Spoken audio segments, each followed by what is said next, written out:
It's absolutely critical to involve young people in smart city futures. It's their smart city futures as much as anyone's, in fact more than anyone's. And we really need to understand their needs.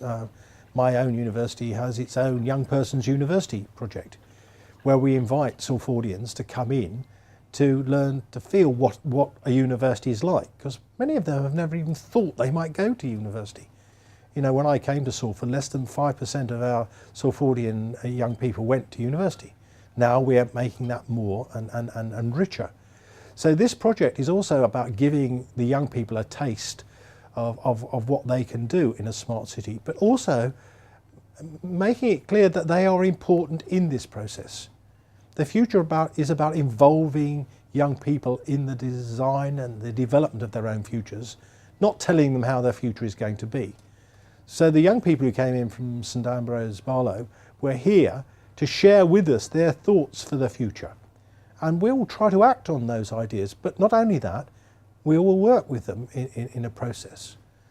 Smart City Futures has formed a relationship with the De Bono Foundation, who used the work of Edward de Bono, the constructive and critical thinking guru, to focus these partnerships I'm talking about, these co-creating partnerships, onto real issues.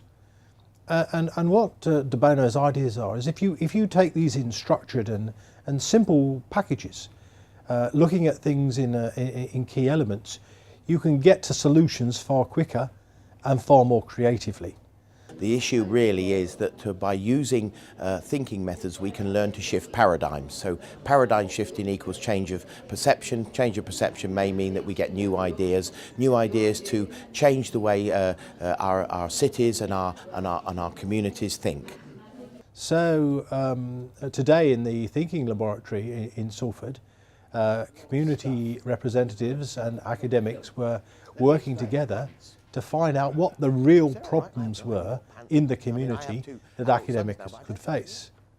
Then, in an afternoon session, the children of St Ambrose Barlow were working with academics to find out how we can understand their problems. This is a child's eye perspective of community problems. So we had as it were, the grown-ups version of community problems, and now we have the child's eye view of community problems. Very simply, universities really have a pivotal role in helping people to think, and therefore by extension we simply ask that they adopt some of the techniques that we're already advocating so that they can help to disseminate this information both through the community of young people going through the universities and of course in their liaison with the local communities around them. We can contribute a lot more than we already are. We can contribute different things by getting involved in other societies and I suppose being more friendly towards other people to make people feel more welcome, and then you'll get a better name for the area. They'll feel more protective and safe in the area if they hear better things about it.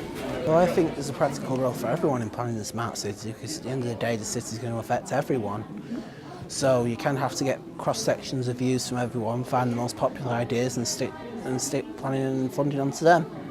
You get to grips and understand what the city's like, and obviously if you've been here all your life then you can understand the areas that need to be improved. I'd have more recycling so that we weren't using up so many landfill sites. There are areas that need improving by vandalism or theft and things like that, just things that generally make the area look better by maybe including more greenery or by rebuilding things more often. The best thing about a smart city future will be one that makes its inhabitants happy and secure, but at the same time is good for the environment. I think there's many things to make cities a smarter city. I think it starts at primary schools, where you have to develop children's minds and teach them the proper ways of behaviour and what and what not to eat and things like that. I think it starts off when you're younger, but I think a good way would be to go all the way through school so that you're kind of influenced by things. Also a lot more campaigns and signs and things to make more people aware, really, of how they can make a better environment for themselves. There are actually hundreds of examples of good practice of university business and community partnerships. One of my staff was a maternity nurse, and she was trying to train her own young students how to talk about contraception with the young people she was going to meet with, and they were very embarrassed at doing this, as actually often most parents are as well. They were doing a course called Preparation for Adult Life, and they were quite difficult to engage, and it was important to get safer sex messages across. I just needed to come up with something which would help them to concentrate for longer than 5 minutes, and also to talk to each other about these issues that I felt we needed to get across. And so I just developed something which was a bit cut and paste, sticky back plastic and stencils, and it worked very well. So I just continued to use that whenever I taught groups of young people, and then I started showing it to parents, and then I started showing it to professionals, and then I just left it for a while until at the University of Salford the Academic Enterprise Subcommittee suggested that we might innovate. So I brought it out and updated it, and the rest is history. And she created the game called Contraception, the game, and then we worked with her to market this to the world. It's now been produced in 3 languages, English, French and Spanish. It's marketed all over the world. She's made a small amount of money to get things going, and it's actually made young people use contraception in a very much safer way. And now she's using that same process to develop a safer sex board game for South Africa. So here we have a game that's enterprising. It involves social groups in creating the products for this game, and it's also creating a meaningful relationship. In another project, we've developed community banks where the traditional banks fled. And here in Salford, we have Salford Moneyline originally. Now it's grown its ambition. It's now called Greater Manchester Moneyline. And this is a bank owned by the people, for the people, where they can loan money to each other. It's just below what we call a credit union. So people don't have to save in this bank to borrow from it. It's a lot cheaper for people, and it's doable. And I think that's what the university is about, is making lives of people in Salford better.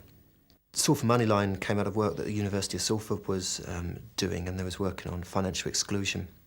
And we started to address, why were certain people not getting credit in order to access services and goods, as well as start micro-enterprises. I suppose the best way to describe this is by 2 examples. Firstly, in Salford, we had a guy in Lower Broughton who had 3 kids and had just got a job in Salford Quays. Now, there's no bus service between Lower Broughton and Salford Quays, certainly not at 6 o'clock in the morning, and it was shift work. And so he had no means to get to work, and therefore he was going to turn this job down. A local priest in the end intervened, but we felt that there must be loads of people out there with a similar story, and how they were going to actually get back into work. The people of Salford now own their own bank, and they loan to each other, and the whole thing is working in a sustainable way. So here are just 2 projects that show how the university is working together with their communities and their businesses are being smarter.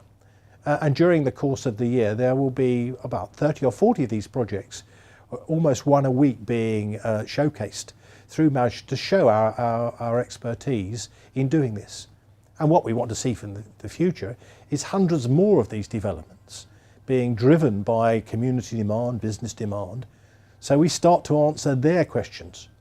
So a lot of what Smart City Futures is about is making people know what universities can do in a different way, and then trying to get some minor resource together to create this legacy relationship.